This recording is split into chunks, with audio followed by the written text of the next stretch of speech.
Oke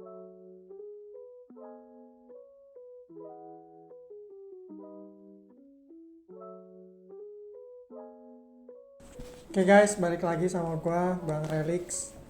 Kali ini gua akan review yang baru saja keluar, yaitu teasernya Thor Love and Thunder. Gua kira bakal masih lama filmnya, cuman ternyata Juli kabarnya dan teasernya udah keluar. Mungkin trailer lengkapnya bisa sampai mungkin berapa minggu sampai bulan ke depan. So, nggak perlu lama-lama lagi, mari kita breakdown dari teaser ini. Ini cuman opini gue, sekali lagi dari video-video kemarin gue selalu bilang ini opini gue. Gue bisa salah, gue bisa bener. Kalau kalian punya opini yang lain, bisa komen di bawah. Scene pertama kita dihadapkan oleh scene Thor waktu masih kecil, terus beranjak remaja, beranjak dewasa.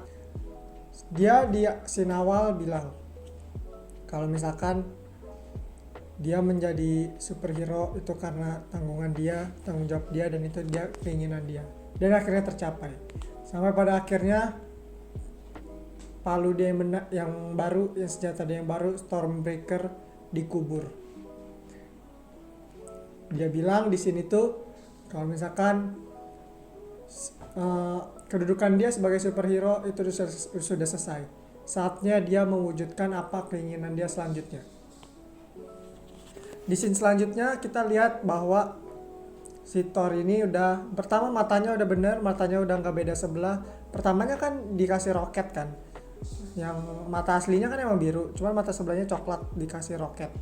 Itu juga mata mainan, dia nggak bisa lihat, biar keren aja waktu di Avengers Infinity War dikasih.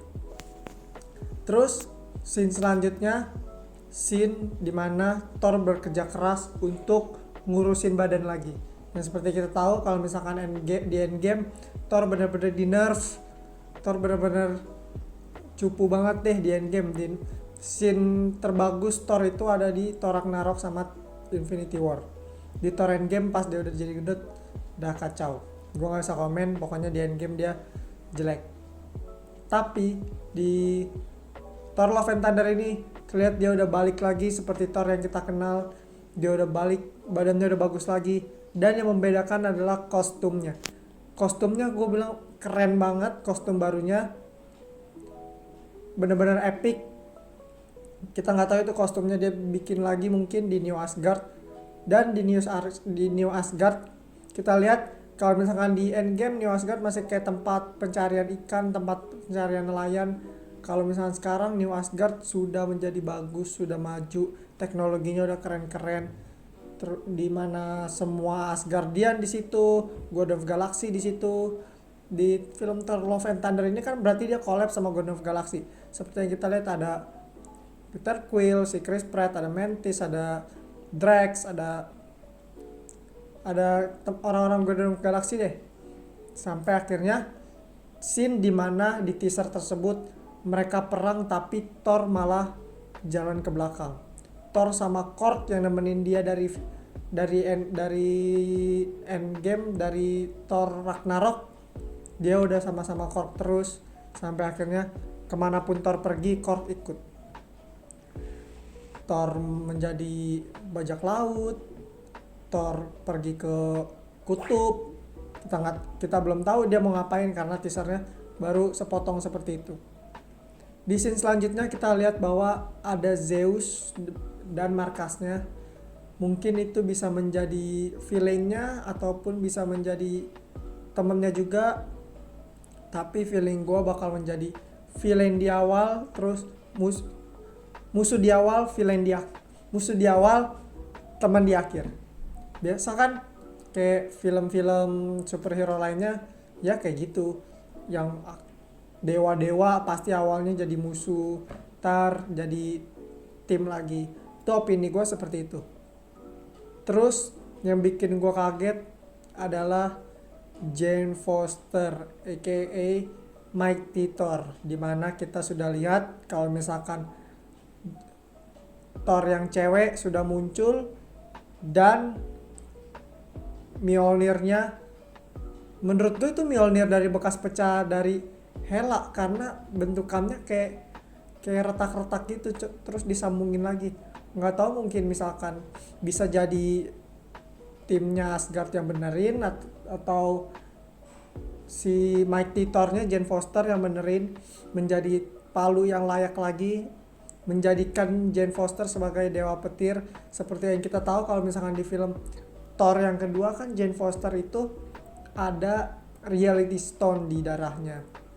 Cuman sekarang mungkin ntar bakal dikasih tahu asal usul kenapa dia bisa menjadi Thor, Mighty Thor, bisa menjadi kuat. Di sini tuh Thor juga terlihat kaget karena mungkin di tengah peperangan tiba-tiba si Mighty Thor datang, timnya Guardian of Galaxy sama si Thor kewalahan, terus si Mighty Thor datang. Mungkin seperti itu. Taika Waititi seperti yang kita tahu direkturnya, ya dia menjadi voice overnya dari si Korg. Terus Vin Diesel juga dia menjadi Groot, cuman di teaser ini kita masih belum lihat Groot ini kayak gimana. Pokoknya dari teaser ini yang bisa kita dapat, yang kita lihat adalah bahwa Thor sudah malas lagi jadi superhero. Thor sudah menjadi Thor apa yang kita kenal, postur tubuhnya bukan kekuatannya. Terus Thor ingin menjadi apa yang dia inginkan yang kita belum tahu. Kalau misalkan dia bisa aja mau menjadi bajak laut, mungkin dia mau balik lagi menjadi superhero. Kita tunggu trailer selanjutnya.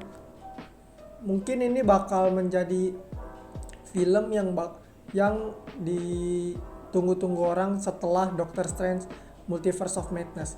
Karena kalau misalkan logikanya, kalau misalkan Thor Love and Thunder ini bulan Juli, kan si MOM kan dari Mei ke Juni ke Juli Marvel lagi, pasti film-film lain ketutup sih karena 2 film ini.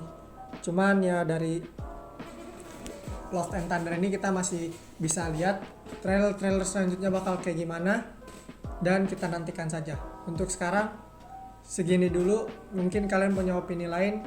Yang udah confirm Zeus, God of Galaxy, Mighty Thor, sama Thor yang udah balik menjadi Thor yang kita kenal.